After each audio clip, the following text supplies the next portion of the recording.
अस्सलाम वालेकुम दोस्तों, मां तव्हांखे भलीकार चवां थो मुंहिंजे चैनल सदाम जनरल इन्फो में।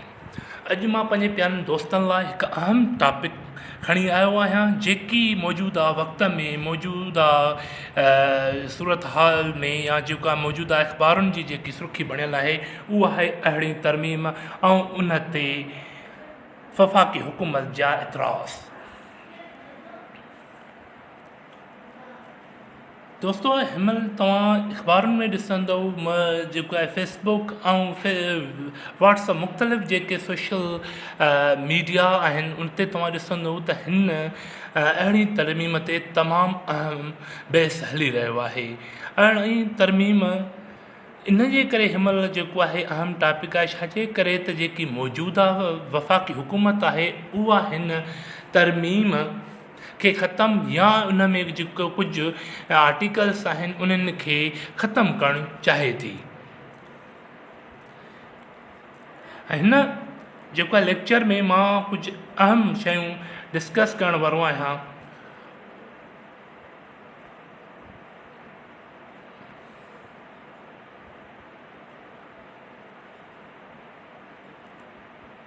हाणे उन में पहिरियां जेकी शयूं डिस्कस करण वारो आहियां हिन लेक्चर में उहे हिन रीति आहिनि। पहिरियां त मां अहिड़ी तरमीम जो तारुफ़ ॾींदुमि त उहा कीअं ऐं कहिड़े नमूने सां आई ऐं अहिड़ी तरमीम आहे छा। उन खां पोइ उन जो तारीख़ी पस मंज़र, ठीकु आहे। 3 नंबर ते मेन पॉइंट्स ऑफ अमेंडमेंट्स, जेके अहम नुक़्ता आहिनि इन तरमीम जा, उहे बि डिस्कस कंदुसि। उन खां बाद में प्रोविंशनल ऑटोनॉमी, हिन जेकी अहिड़ी तरमीम आहे उन में सूबनि खे कहिड़ी ख़ुदमुख़्तियारी ॾिनी वई आहे ऐं सूबनि जी ख़ुदमुख़्तियारी अहिड़ी तरमीम में कहिड़े तरीक़े सां वाज़िह कई वई आहे। ऐं उहे मिनिस्ट्रियूं बि ॿुधाईंदुसि जेके डिवॉल्व कयूं वयूं आहिनि, जेके फेडरल हुकूमत प्रोविंसिस के सूबनि खे ॾिनियूं आहिनि अहिड़ी तरमीम में। Restructuring of NFC commission and NFC award ऐं NFC जेकी कमीशन नेशनल फिनांस कमीशन ऐं नेशनल फिनांस कमीशन अवॉर्ड जी ॿिए नई सिर सां हिकु जेको आहे उनखे रिस्ट्रक्चर कयो आहे, उन जी नई बनावट आंदी वई आहे अहिड़ी तरमीम में। उन ते बि जेको आहे मां हिन लेक्चर में बहस कंदुसि, उन ते बि मां ॻाल्हाईंदुसि, उन ते बि तव्हांखे मुख़्तलिफ़ शयूं मुख़्तलिफ़ अहम जेके पॉइंट्स आहिनि उहे ॿुधाईंदुसि। उन खां बाद में ऑब्जेक्शन ऑफ फेडरल गवर्नमेंट, हाणे जेको आहे वफ़ाक़ी हुकूमत जो इतराज़ कहिड़ो आहे हिन अहिड़ी तरमीम ते। उन खां बाद हिकु मां क्रिटिकल एनालिसिस ॾींदुमि जेकी मां ठाही आहे। ओरिजिनल जेको आहे अहिड़ी तरमीम जो जेको टेक्स्ट आहे, उहो जेको आहे ओरिजिनल जेको डॉक्यूमेंट आहे अहिड़ी तरमीम जो, उन जे पढ़ण खां पोइ जेकी शयूं मां ऑब्ज़र्व कयूं आहिनि उहे मां हिते ॾिनियूं आहिनि। तंहिंजे करे इन खे मां क्रिटिकल एनालिसिस सॼो आहे। छाजे करे त इहा मुंहिंजी मुख़्तलिफ़ शयुनि खे पढ़ण खां बाद मां जेकी शइ ॾिनी आहे इन जे करे मां इन खे क्रिटिकल एनालिसिस चवां थो। हाणे अचो त पहिरियां त हलूं था अहिड़ी तरमीम जे तारुफ़ जे तरफ़, त अहिड़ी तरमीम कहिड़ी हालातुनि जे करे जेको आहे आइन में आंदी वई। हाणे दोस्तो, पहिरीं शइ जेके असां ॾिसजे जेको आहे पाकिस्तान जी तारीख़ खणी ॾिसजे। जॾहिं खां पाकिस्तान ही वतन ठहियो आहे उन में शुरूआति खां हिकु अहम मसइलो पाकिस्तान जी सियासत में रहियो आहे। पाकिस्तान स्टेट लाइ जेको आहे हिकु अहम जेको आहे मसइलो रहियो आहे। पर जेके मुख़्तलिफ़ जेके माज़ीअ में जेके हुकूमतूं आयूं उन्हनि इन ते ध्यानु न ॾिनो, पर हालांकि हू तमामु अहम जेको आहे मसइलो उहो हुयो inter harmony between federal and federating units. माना वफ़ाक़ ऐं जेके वफ़ाक़ी जेको आहे यूनिट्स आहिनि, हिसा आहिनि, जंहिंखे असां सूबा सॾींदा आहियूं, उन्हनि जे विच में सुठा तालुकात उहे शुरूआति खां जॾहिं खां पाकिस्तान ठहियो उहे हिन स्टेट हिन पाकिस्तान जी जेको आहे रियासत में वफ़ाक़ ऐं सूबनि जे विच में तालुकात बहितर क़ाइमु न थी। अॼु ताईं बि उहो जेको आहे वफ़ाक़ ऐं सूबनि जे विच में तज़ाद हली रहिया आहिनि। उन खां बाद जेको आहे हिन मुल्क में छा हो त इदारनि जूं जेके लिमिट्स हदूद जेके चइजनि, उहे हदूं जेके आहिनि उहे डिफाइन न कयूं वयूं। उन जे डिफाइन न करण सां मुख़्तलिफ़ इदारा हिक ॿिए जे कम में जेको इंटरफियर करणु लॻा। लेजिस्लेटिव इदारो एग्ज़ीक्यूटिव में ऐं एग्ज़ीक्यूटिव जेको आहे जेको जुडिशरी आहे उहो एग्ज़ीक्यूटिव ऐं लेजिस्लेटिव जेको आहे इदारनि में मदाख़लत करणु शुरू करे ॾिनी। अहिड़े तरीक़े सां पाकिस्तान जी जेकी सियासी निज़ाम आहे उहो मफ़लूज बणिजी वियो, उहो त हिकिड़ो बिगड़जी वियो ऐं उन में ख़ाल पैदा थी आहे। उन्हनि ख़ालनि खे जेको आहे पैदा करण लाइ हिकु जेके लिकियल हिकु ताक़तवर जंहिं चइजे अंसर उन्हनि में आया ऐं उन्हनि जेके गैप्स खे उन्हनि ख़ालनि खे अचे भरियो।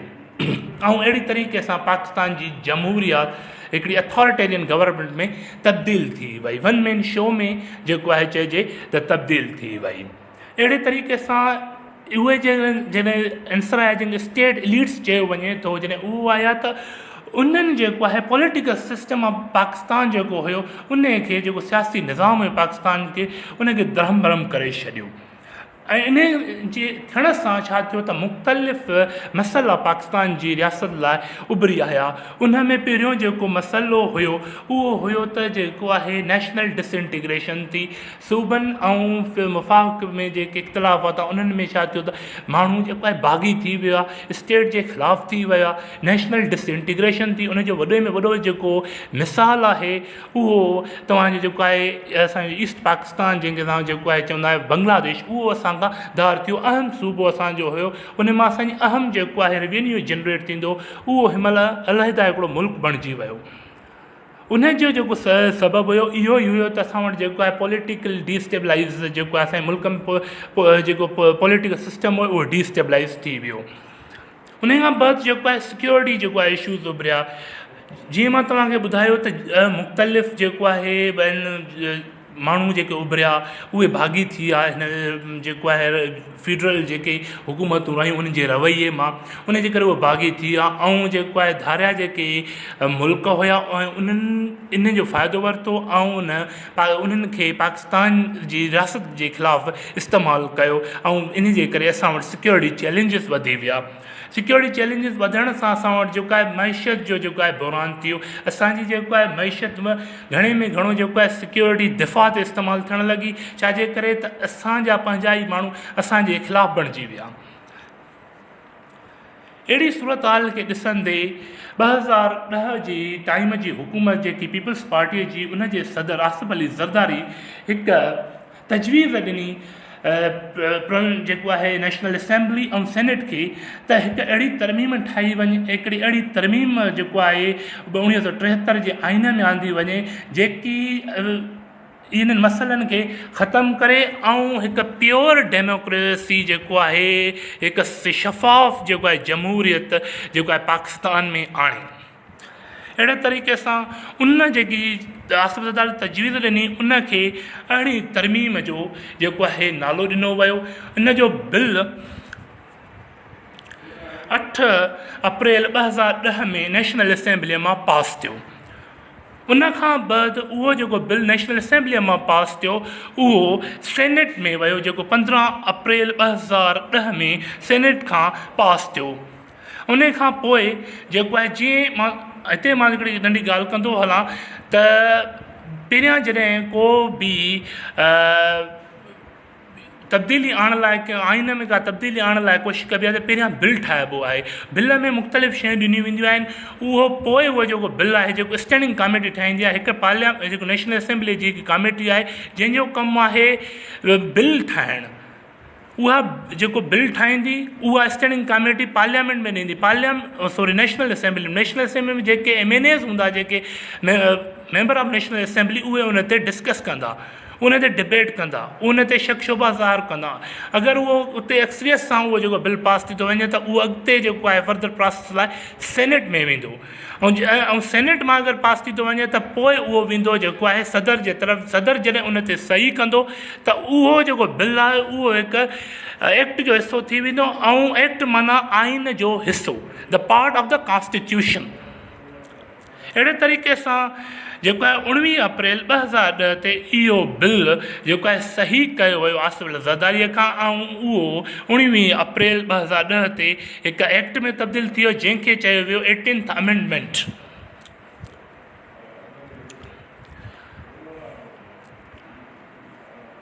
हाणे अचो त बैकग्राउंड, हाणे हिन जो बैकग्राउंड कीअं माना जेको आहे 18th अमेंडमेंट आई, कहिड़ियूं जेके शयूं हुयूं जेके आसिफ अली ज़रदारी खे मजबूर कयो त जेको आहे अहिड़ी तरमीम अचे जेकी जेको आहे अहिड़ियुनि शयुनि खे अॻिते या जेको आहे असांजो जेको जमहूरी सिस्टम आहे पाकिस्तान जो उन खे वधीक ख़राबु थियण खां बचाए सघिजे।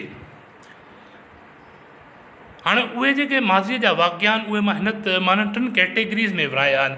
हिकिड़ो त मिलिट्री टेक ओवर्स, जेके आर्मी जेके जनरल्स हुया जेके सिविलियन जेको आहे गवर्नमेंट्स ते टेक ओवर कयो। ॿिए नंबर ते ॿी जेकी कैटेगरी में मां जेके प्रॉब्लम्स विराया उहा आहे प्रेसिडेंट्स डिसॉल्वड असेंबलीज़, माना जेके प्रेसिडेंट्स हुया मुख़्तलिफ़ जेके रहिया उन्हनि जेको आहे मुख़्तलिफ़ इल्ज़ामात लॻाए मुख़्तलिफ़ सिविलियन गवर्नमेंट्स जेको आहे डिसॉल्व कयूं।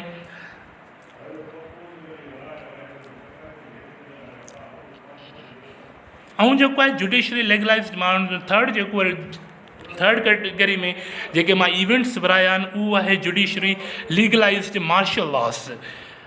ठीकु आहे, हाणे पहिरियां अचूं था असां मिलिट्री टेक ओवर्स ते। हाणे तारीख़ में तव्हां ॾिठो पहिरीं जेकी गवर्नमेंट जेको आहे ख़तमु कई वई आहे फिरोज़ कानून जी कई वई, जेकी कई वई सिकंदर मिर्ज़ा हिकिड़ो जनरल हुयो, उन हुकूमत ख़तमु करे ऐं जेको आहे उन ते जेको आहे हुकूमत ते टेक ओवर कयो। मार्शल लॉ लागू न कई पर जेको आहे एमरजेंसी लागू करे उनखे जेको आहे उतां जी उनजी हुकूमत खे पंहिंजे अंडर में वठी छॾियो। ऐं उन खां बाद में वरी ज़िया जेको आहे टॉपल कई जेको आहे सिविलियन गवर्नमेंट ऑफ भुट्टो। हाणे भुट्टे जी जेकी गवर्नमेंट हुई उन खे जेको ख़तमु कयो वियो ज़ियाउल हक़ हिकिड़ो जनरल हुयो, उन मार्शल लॉ जेको आहे लागू करे जेको आहे उनजी जेको आहे हुकूमत खे ज़ुल्फ़िकार अली भुट्टो जेकी हिकिड़ी सिविलियन गवर्नमेंट हुई जेको आहे हिकु इलेक्टेड जेकी आहे गवर्नमेंट हुई उनखे ख़तमु कयो वियो। टे नंबर ते परवेज़ मुशर्रफ जंहिं जेको आहे नवाज़ शरीफ़ जी जेकी हुकूमत हुई इलेक्टेड हुकूमत हुई, सिविलियन जेको आहे हुकूमत हुई उनखे जेको आहे टेक ओवर कयो, उन्हनि मार्शल लॉ लागू कई ऐं उन खां जेको आहे हुकूमत खसे वरिती। अहिड़े तरीक़े सां जेको आहे मार्शल या डिक्टेटर्स जेके चइजनि आमिर जेके चवनि उन्हनि जेको आहे पाकिस्तान जी सियासी जेको आहे निज़ाम में जेको आहे इंटरफेयर करणु शुरू कई। उन खां बाद में अचे थी ॻाल्हि जेको आहे प्रेसिडेंट्स डिसॉल्वड असेंबलीज़। हाणे जेका मुख़्तलिफ़ सदर रहिया जेके सिविलियन सदर थी उन्हनि जेको आहे सिविलियन जेको आहे पार्लियामेंट्स ऐं जेको आहे गवर्नमेंट्स हुकूमतूं जेको आहे ख़तमु कयूं। हाणे उन में पहिरियों जेको सदर 1988 में पहिरियों सदर जेको ज़ियाउल हक़ हुयो जंहिं जूणे जो जेको प्राइम मिनिस्टर हुयो उन जी जेको आहे हुकूमत ख़तमु कई। कहिड़े आर्टिकल जे तहत 58(2)B जे तहत। हीअ जेको आर्टिकल हुयो जेको आहे पीरियर टू द 18th अॻ में 18वीं तरमीम अॻ में हीअ हिकिड़ो आर्टिकल हुयो कॉन्स्टिट्यूशन जेको आहे आइन 1973 उन में हुयो। हिन आर्टिकल जे तहत प्रेसिडेंट सदर खे पावर हुया त हू पार्लियामेंट खे जॾहिं चाहे डिसॉल्व करे सघे थो। अहिड़े तरीक़े सां हुन इहो पावर इस्तेमालु कंदे 1988 में जूणे जो जी हुकूमत खे ख़तमु कयो। वरी अचूं था 1990 जे ॾाके 1990 जे टाइम ते। हाणे president Ghulam Ishaq Khan dissolve the national assembly dismissing Benazir Bhutto's government on charge of illegal corruption and incompetence. हाणे वरी 1990 में छा थो थिए त प्रेसिडेंट गुलाम इसाक़ खान इहो ई साॻियो जेको आहे आर्टिकल इस्तेमालु कंदे कॉन्स्टिट्यूशन जो बेनज़ीर भुट्टो जी हुकूमत ख़तमु करे थो। उन ते रिश्वत जा ऐं उनजी माना जेको आहे नअलीअ ते उनजी हुकूमत खे नल करार ॾेई उन्हनि जी जेको आहे पार्लियामेंट नेशनल असेंबली खे डिसॉल्व करे थो ऐं उनजी जेको आहे कैबिनेट खे ख़तमु करे छॾे थो। उन खां बाद में 1993 में वरी प्रेसिडेंट गुलाम इसाक़ खान डिसमिस करे थो हुकूमत कंहिंजी शरीफ़ जी नवाज़ शरीफ़ जी। उन ते बि साॻाई जेको आहे रिश्वत जा ऐं नाअलीअ जा जेको आहे इल्ज़ाम लॻाए उनजी हुकूमत खे ख़तमु कयो वञे थो। वरी अचो 1996 ते त प्रेसिडेंट फारूक लगारी डिज़ोल्व करे थो national assembly and dismiss Benazir government. हाणे 1996 वारे जो टाइम में जेको आहे प्रेसिडेंट फारूक लगारी सदर हुयो, जंहिंखे ख़ुदि बेनज़ीर जेको आहे चूंडियो हुयो, पर कुझु उन्हनि में इख़्तिलाफ़ थी विया बेनज़ीर भुट्टो में ऐं फारूक लगारी में। उन्हनि इख़्तिलाफ़नि खे न सहंदे फारूक लगारी जेको आहे हुकूमत जेको आहे बेनज़ीर जी डिज़ोल्व कई। साॻियो आर्टिकल जेको मां तव्हांखे ॿुधायो 58(2)B जेको आहे आइन इस्तेमालु कंदे उन्हनि जी जेको आहे हुकूमत खे ख़तमु कयो वियो। हाणे चऊं था जेको थर्ड कैटेगरी जेकी आहे जुडिशरी लीगलाइज़्ड मार्शल लॉज़। हाणे जेके जुडिशरी हुई, जेके अदालतूं हुयूं, अदलिया हुई, उन छा कयो, जेके मार्शल ऐं जेके जनरल लॻायूं उन्हनि खे लीगलाइज़ कयो। हितां जूं जेके अदालतूं आहिनि, माना हुन जेके इलीगल जेके एक्ट्स हुया जेको आहे जनरल जा जेके आमिर हिन हुकूमतुनि में रहिया, हिन मुल्क में रहिया, उन्हनि जेके इलीगल जेको आहे माना जेके कानून सां ठहकंदड़ न हुआ, कानून खां ॿाहिरि हुया, उन्हनि खे ओड़नि जेको आहे अमलनि खे कानून जी शिकिल ॾिनी वई असांजी जेको आहे अदालतुनि खां। हाणे चओ त उन में ॾिसूं, पहिरियां Iskander Mirza's martial law was legalised by supreme court of Pakistan. हाणे पहिरीं जेकी मार्शल आई उहे इस्कंदर मिर्ज़ा आई। 1956 वारो जेको कॉन्स्टिट्यूशन हो उनखे ख़तमु करे मार्शल लॉ लागू कई। उनखे जेको आहे असांजे जेको अदलियान इहो करार ॾेई जेको आहे चयो त इहा वक़्त जी ज़रूरत आहे, माना नीड ऑफ आवर चई, ऐं उनखे जेको आहे हिकु लीगलाइज़ कयो इस्कंदर मिर्ज़ा जी जेकी मार्शल लॉ खे।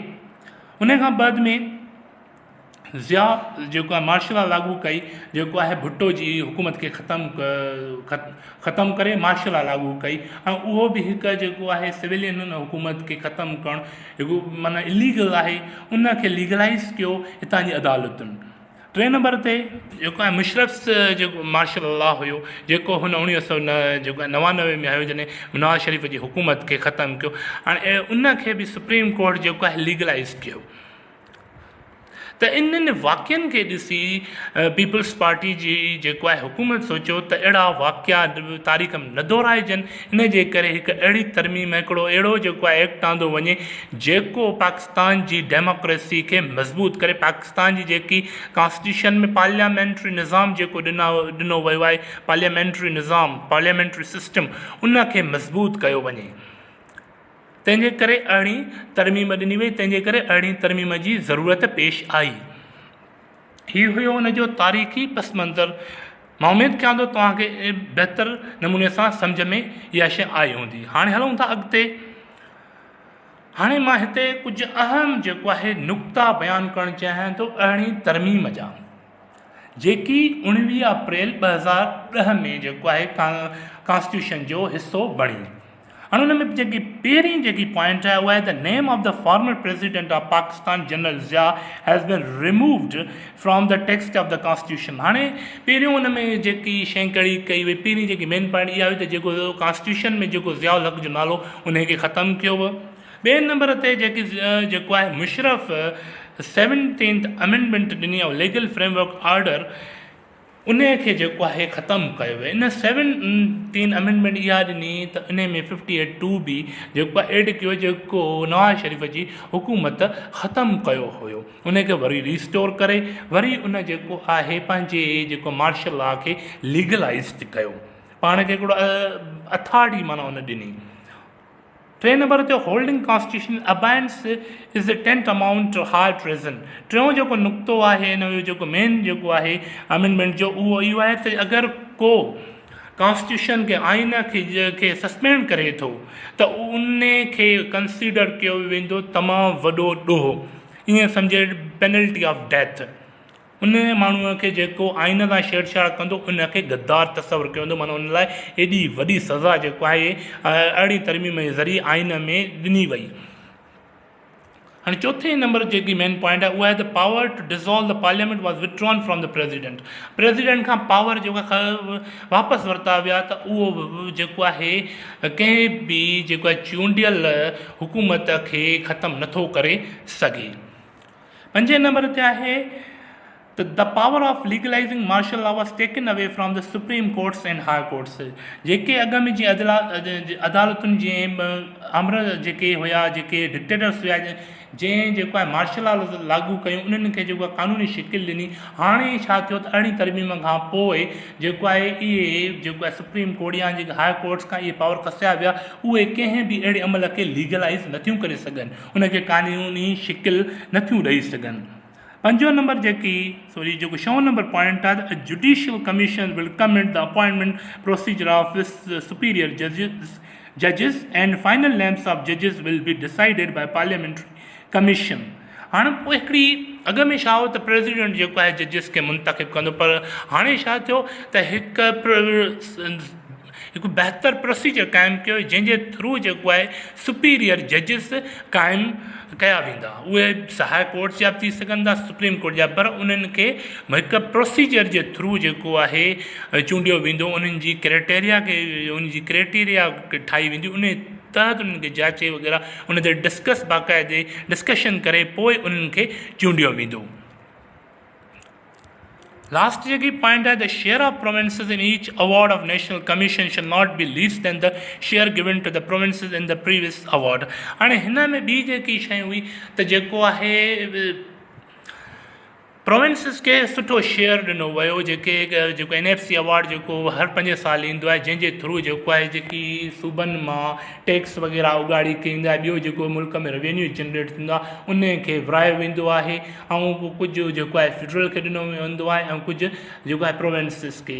हाणे छा हो अॻ में छा हो त जेको प्रोविंसिस जेको आहे वधि खां वधि शेयर खणंदो हुयो तक़रीबन 70% जेको आहे फेडरल खणंदो हुयो 30% जेको आहे सूबनि खे उहो बि वरी सूबनि में आदमशुमारीअ जी पॉपुलेशन जे बेसिस ते विरायो वेंदो जंहिंसां जेको आहे सूबा तमामु पोइते थी विया इन जे करे अरिड़हीं तरमीम में छा कयो वियो त जेको आहे सूबनि खे सुठो जेको आहे शेयर ॾिनो वियो जेको 57.5% आहे जेको 7हों जेको NFC अवार्ड हो उन में इहो ॾिनो वियो ऐं हाणे उहो ई हलंदो छाजे करे त सिधो क्लियर लफ़्ज़नि में लिखियो वियो आहे आइन में अरिड़हीं तरमीम में the share of the provinces in each award of national commission shall not be less than the share given to the provinces in the previous award। माना चवंदा त जेको शेयर हूंदो प्रोविंसिस जो उहो घटि न हूंदो उन जेको आहे अवार्ड खां जेको हुननि खे अॻ में ॾिनो वियो। हाणे जेको 7हों जेको अवार्ड फ्रीक्वेंटली जेको आहे माना जेको आयो उन जे तहत माना उहो हिकिड़ो लास्ट हुयो जेको अहिड़ी तरमीम अॻ में जेको ॾिनो हाणे उन जे थ्रू जेको आहे हाणे उन खे कंसिडर कयो वेंदो जेको आहे 7 जेको NFC अवार्ड आहे उहो हुयो जंहिंमें जेको आहे सूबनि खे 57.5% जेको आहे शेयर ॾिनो वियो ऐं 42.5% जेको आहे फेडरल हुकूमत खे ॾिनो वियो। त हाणे इहो मैंडेटरी कयो वियो त 57.5 जेको आहे % शेयर जेको आहे प्रोविंसिस जो कांस्टेंट आहे इन खे वधाए सघिजे थो पर इन खे घटाए नथो सघिजे।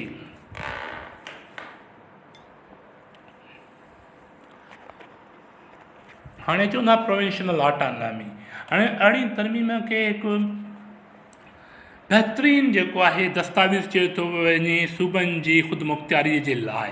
हाणे उहो कीअं ई अचो त हिन में जेको आहे लेक्चर में ॾिसूं था। The 18th Amendment takes important step towards the devolution of authority in enhancing provincial autonomy.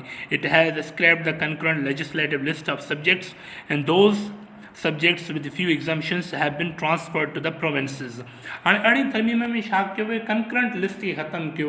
हाणे कंकरेंट लिस्ट हिकु लिस्ट हुई जेको आहे पीरियर जेके अॻ में अरिड़हीं तरमीम खां अॻ में 1973 जे आइन में जंहिंजे तहत जेके 17 मिनिस्ट्रियूं जेके डिवॉल्व कई वियूं आहिनि टोटली सूबनि खे इन ते अॻ में छा हो इन ते जेके कानून ठाहियो वेंदो उहो वफ़ाक़ी ऐं सूबनि जी हुकूमत जे कोलाब्रेशन सां ठाहियो वेंदो हुयो पर उन में माना फेडरल जो घणी जेको आहे मदाख़लत हूंदी हुई।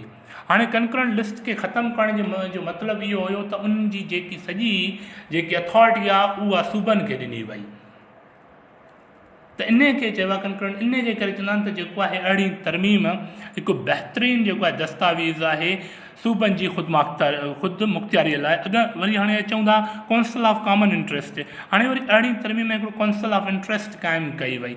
हाणे काउंसिल ऑफ कॉमन इंट्रस्ट छा आहे? उहा अहिड़ी हिकिड़ी ईअं सम्झो काउंसिल आहे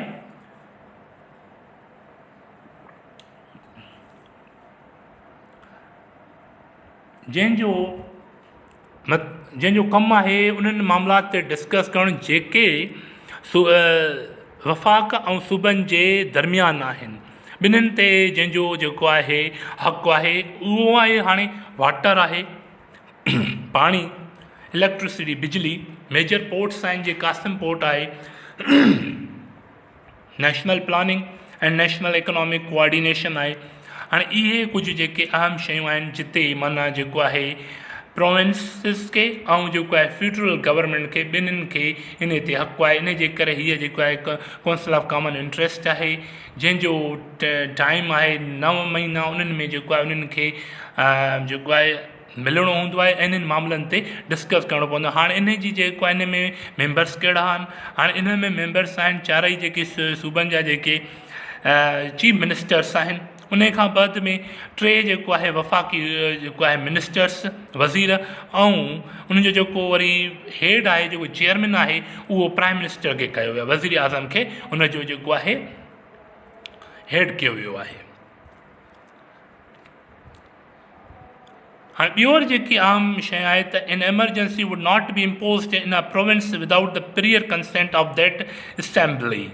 अॻ में छा हो त 112 आर्टिकल 112 2B जीअं 58 2B जेको आहे नेशनल असेंबली खे ख़तमु करण लाइ जेको आहे प्रेसिडेंट इस्तेमालु कयो, अहिड़े तरीक़े सां गवर्नर खे वरी 1973 जे आइन में माना अॻ में जेको 18वीं तरमीम खां अॻ में 112 जे आर्टिकल जे जेको क्लास 2B हुयो उन जे तहत गवर्नर खे इहे पावर्स हुया त उहो सूबनि जी जेकी प्रोविंशियल असेंबली आहे, सूबनि जी जेकी असेंबली आहे उनखे ख़तमु करे सघे थो ऐं एमरजेंसी उते नाफ़िज़ करे सघे थो। ऐं इहो पावर हुन खां जेको आहे खसियो वियो कंहिंखां? सूबे जे गवर्नर खां। In future, governor could not dissolve provincial assembly, removal of article 112 2B जेकी मां इहा ॻाल्हि कई साॻी ॻाल्हि आहे।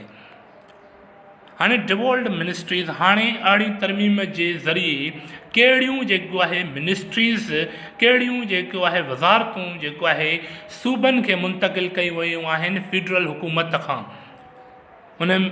हाणे उन में पहिरीं जेको आहे टोटल जेको आहे 17 जेको आहे मिनिस्ट्रीज़ आहिनि जेके डिवॉल्ड कयूं वियूं आहिनि, जेके सूबनि खे ॾिनियूं वियूं आहिनि वफ़ाक़ जे तरफ़ां।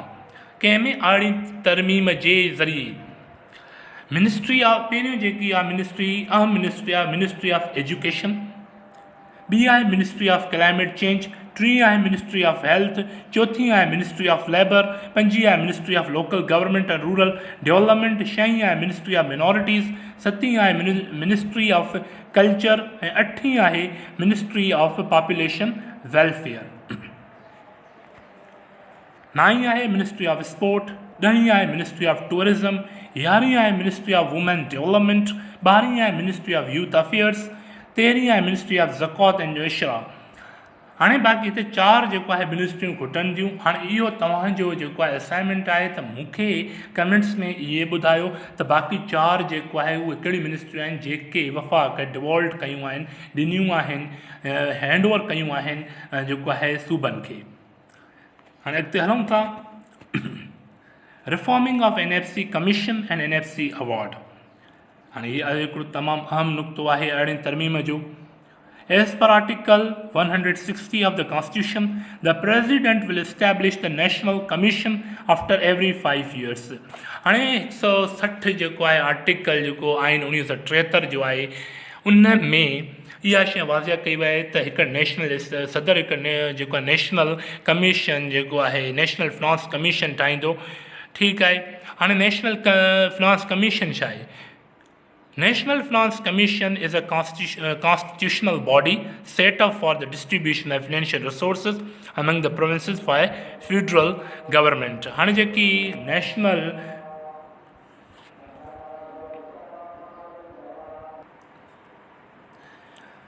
What is the National Finance Commission? National Finance Commission National Finance Commission is a constitutional body set up for the distribution of financial resources among the provinces by federal government.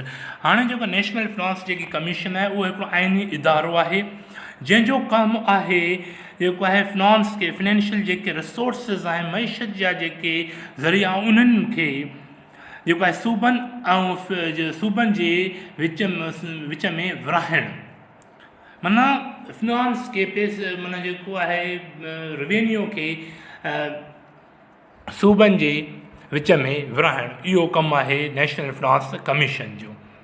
हाणे हुनजी कंपोज़िशन कीअं आहे? हाणे पहिरियां त हुन में the federal minister of finance जेको वफ़ाक़ जो जेको आहे फिनांस जो जेको मिनिस्टर आहे उहो हूंदो आहे।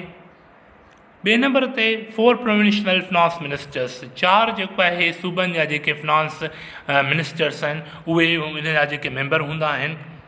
ऐं ॿिए अहिड़ा शख़्स जंहिंखे सदर चूंडे कंहिंजी कंसल्टेशन सां कंहिंजे राज़मंदे सां कंहिंसां गॾिजी उन खे चूंडे गवर्नर्स जेके सूबनि जा आहिनि। ठीकु आहे, गवर्नर जी सलाह सां जेको आहे सदर ॿिए माण्हू चूंडे थो उहे पोइ 2-3 हू जेके चूंडे। इहा आहे उनजी जेको आहे नेशनल फिनांस कमीशन जी फॉर्मेशन। त उन में हिकिड़ो दफ़ो जेको आहे वफ़ाक़ी मिनिस्टर हूंदो आहे। ॿिए नंबर ते उन में 4 जेके सूबनि जा जेके फिनांस मिनिस्टर आहिनि उहे हूंदा आहिनि। ऐं 3 नंबर ते कुझु अहिड़ा माण्हू उहे जेके पढ़ियल लिखियल या जेके ब्यूरोक्रेट्स चइनि जेके प्रेसिडेंट चूंडे कंहिंजी सलाह या मशवरे सां जेके गवर्नर आहिनि सूबनि जा। ठीकु आहे, अचो त अॻिते हलूं। हाणे functions of NFC national finance commission जो जेको आहे फंक्शन कमु कहिड़ो आहे? The commission will review the formula for sharing taxis funds and other financial resources among the 4 federating units. हाणे कमीशन जो कमु इहो आहे त हिकिड़ो जेको आहे फार्मूलो तय करे ऐं उन जे तहत जेको आहे टैक्सिस जेके सूबनि खां या जेके फेडरल टेरिटरी आहे इस्लामाबाद कैपिटल टेरिटरी उन्हनि मां ॿिए जेके मुख़्तलिफ़ जेको आहे एरियाज़ आहिनि उन्हनि मां जेके शयूं जेकी रेवेन्यू जेकी उन सूबनि मां गॾु थिए जेके फंड्स उतां गॾु थियनि ऐं ॿिए उन खां प्लस में फिनेंशियल जेके ॿिए जेके रिसोर्सिस या जेके मिनरल्स वग़ैरह उतां निकिरनि था उन्हनि जो जेको आहे हाणे उन्हनि खे जेको आहे कहिड़े तरीक़े सां जेको आहे सूबनि जे विच में विराइजे उहो कमु आहे जेको आहे नेशनल फिनांस कमीशन जो। हाणे ॿी जेको आहे कंटेंट्स जेको आहे डिस्ट्रीब्यूशन ऑफ NFC अवॉर्ड। हाणे NFC अवॉर्ड जी जेकी विर्श NFC अवॉर्ड जी जेकी विरासत कीअं कई थी वञे? The distribution method of NFC award is taken from 7th NFC award, in which 57.5% share was given to provinces and 42.5% to federal government। जीअं मां तव्हां सां अॻ में जेको आहे मौज़ू ते तव्हां सां डिस्कस करियां तव्हांखे ॿुधायो आहियां त डिस्ट्रीब्यूशन जेको आहे मेथड उहो वरितो वियो आहे जेको 7हों NFC जेको आहे नेशनल फिनांस कमीशन जेको अवॉर्ड हुयो उन जे तहत जंहिंमें 57.5% जेको आहे शेयर सूबनि खे ॾिनो वियो ऐं जेको आहे 42.5% जेको आहे वफ़ाक़ी हुकूमत खे ॾिनो वियो। इन जी विच सां हाणे जेके बि NFC जेको आहे अवॉर्ड्स न जेको हाणे 10हों जेको आहे NFC अवॉर्ड अचिणो आहे उहो बि इन ई जेको आहे स्केच ऐं इन ई फार्मूले जे मुताबिक़ हूंदो। अकॉर्डिंग टू आर्टिकल 163 हाणे ही हिकिड़ो जेको आहे आइन जो आर्टिकल आहे 163A। हाणे इन में सिधनि लफ़्ज़नि में चयो वियो आहे the share of the provinces in each award of national finance commission should not least than the share given to the provinces in previous award। जेकी अहम जेकी पॉइंट आहे जंहिं ते जेको असुल में जेको वफ़ाक़ जो इतराज़ बि जंहिं शइ ते उहा इहा ई पॉइंट आहे त हाणे इहा पॉइंट आहे त जेको माना हाणे जेके सूबनि खे जेके बि अवॉर्ड मिलंदा जेको बि शेयर मिलंदो जेको आहे रेवेन्यू में फिनांस में उहो सतें जेको आहे अवार्ड जे मुताबिक़ हूंदो।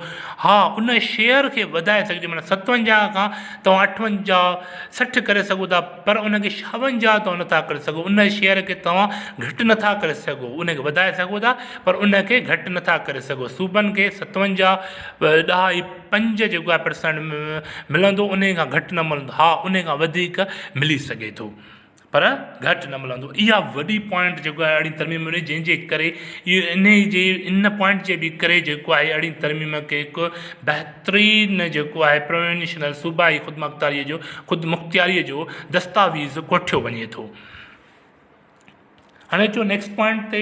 After the amendment the subjects of the natural resources devolved to the provinces and the share of the royalty on natural resources increased from 11.5% to 50%। हाणे अॻ में छा हुयो, जेको नेचुरल रिसोर्सिस ते सूबनि जो जेको इख्तियार हुयो उहो 11.5% हुयो, पर अहिड़ी तरमीम में उन्हनि जो 50% कयो। जेको बि माना जेके नेचुरल रिसोर्सिस जंहिं बि सूबे मां निकिरंदा त उन रिसोर्सिस जो 50 जेको % उनजो अधु जेको आहे उतां जे उन सूबे खे ॾिनो वेंदो जितां उहे रिसोर्सिस निकिरनि था। जीअं मिसाल खां सिंध मां जेका 72% गैस निकिरे थी, त उनजो जेको 72% उन अधु जेको आहे सिंध सूबे खे ॾियणो आहे, पर हिनमहिल ताईं इन शइ ते अमल थी न सघियो आहे। इन ते इम्प्लीमेंटेशन जेको आहे इन नुक़्ते ते अञा ताईं न थी सघी आहे। हाणे अचो त objections of current federal government. हाणे मौजूदा जेकी हुकूमत जो जेको एतिराज़ कहिड़ा आहिनि, अचो त उहे ॾिसूं। पहिरें नंबर ते आहे डिस्ट्रीब्यूशन ऑफ NFC अवार्ड। जंहिं मां तव्हां ॻाल्हि कई त जेको डिस्ट्रीब्यूशन ऑफ जेके NFC अवार्ड आहे उहो अहिड़ी तरमीम में जेको आहे सूबनि खे वधीक ॾिनो वियो आहे। जेको अॻ में 40 जेको % हूंदो, उहो हिनमहिल जेको आहे 57 जेको आहे 0.5 जेको आहे % थी वियो आहे। जेको 40% हुयो उहो हाणे 57.5 जेको आहे % थी वियो आहे। हाणे जेके करंट जेकी मौजूदा जेकी हुकूमत आहे या जेकी BTI जी हुकूमत आहे, उहा इहा चई रहिया त जेको आहे फेडरल जेको हुकूमत आहे, असां वटि एतिरा रिसोर्सिस न आहिनि जो असां जेके हिन मुख़्तलिफ़ जेके कर्ज़नि जूं किस्तियूं वग़ैरह पियारे सघूं। ॿिए जेके असांजे जेके एक्सपेंडिचर जेके ख़र्च आहिनि, उन अख़राजात आहिनि, उन्हनि खे असां पूरो करे सघूं। इन जे करे असां जेको आहे अहिड़ी तरमीम ख़तमु करे असां पंहिंजो जेको आहे शेयर वधाइणु चाहियूं था। असां हिकिड़ो जेको आहे हिनमहिल अहिड़ी तरमीम ते जेकी जंहिं ते शइ ते माना डिबेट हली रही आहे, उहा इहा जेको आहे निकितो आहे, जंहिं ते जेको आहे फेडरल ऐं प्रोविंशनल जेके आहे हुकूमत जेके स्पेशली जेको आहे सिंध जेको आहे गवर्नमेंट आहे उन जे ऐं जेको आहे फेडरल गवर्नमेंट BTI जी गवर्नमेंट आहे, उन्हनि जे विच में इन ॻाल्हि ते जेको आहे तज़ाद हली रहियो आहे। इन ते जेको आहे बहस मुबाहिस हली रहिया आहिनि त जेको आहे अहिड़ी तरमीम खे कीअं बि करे ख़तमु न थियणु ॾींदासीं। ॿिए नंबर ते आहे objection on removal of article 112(2)(b). This article provide powers to the federal government to impose emergency in provinces. हाणे वरी ॿियो जेको हाणे जीअं कोरोना वायरस जेको आहे आयो आहे, त जीअं तव्हां ॾिठो त जेको आहे सिंध गवर्नमेंट पूरी जेको आहे सूबे में लॉकडाउन कयो, पर जेको आहे PTI जी जेकी हुकूमत आहे उन जेके ॿियनि सूबनि में जेकी हुकूमत आहिनि उन्हनि जेको आहे लॉकडाउन न कयो। हाणे इन ते हिननि एतिराज़ जेको आहे त वारियो त जेकॾहिं असांखे वटि जेको आहे इहे पावर्स हुजनि हा त हिनमहिल जेको आहे सिंध में असां लॉकडाउन करे सघूं हा, पंहिंजे हिसाब सां उते जेको आहे कोरोना जी ख़िलाफ़ु वड़ी सघूं हा।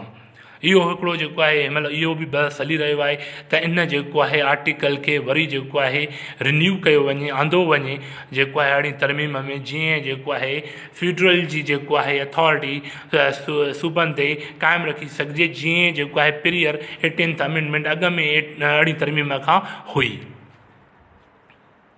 ठीकु आहे दोस्तों, हाणे अॻिते था हलूं।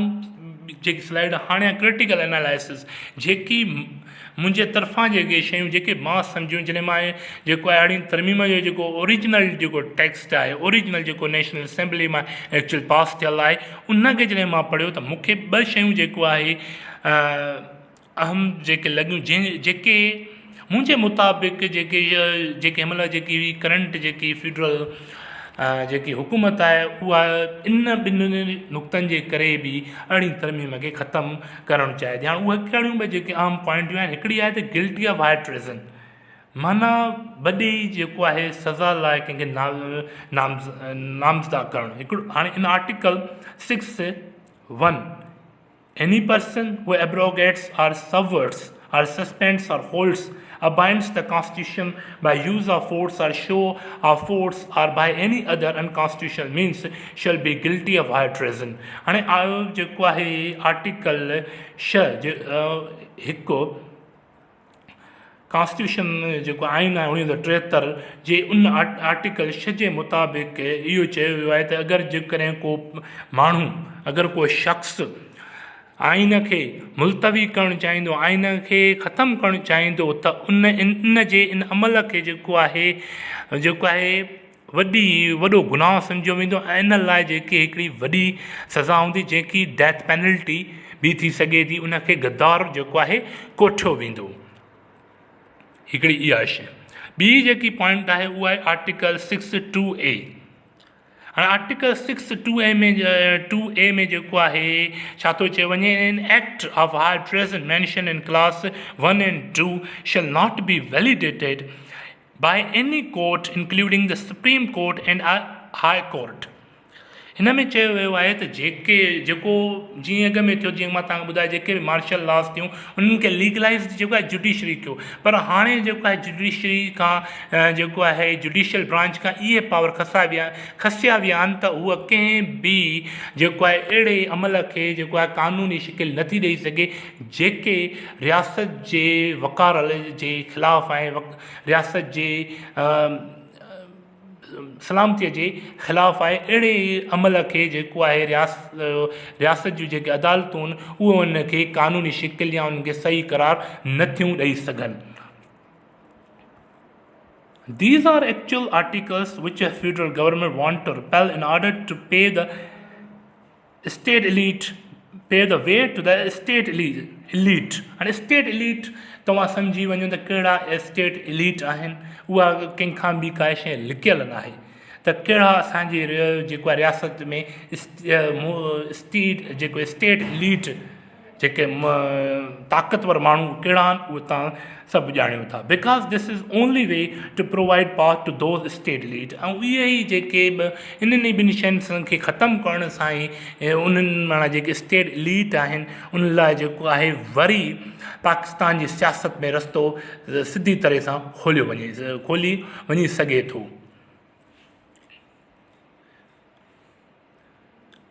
Thank U.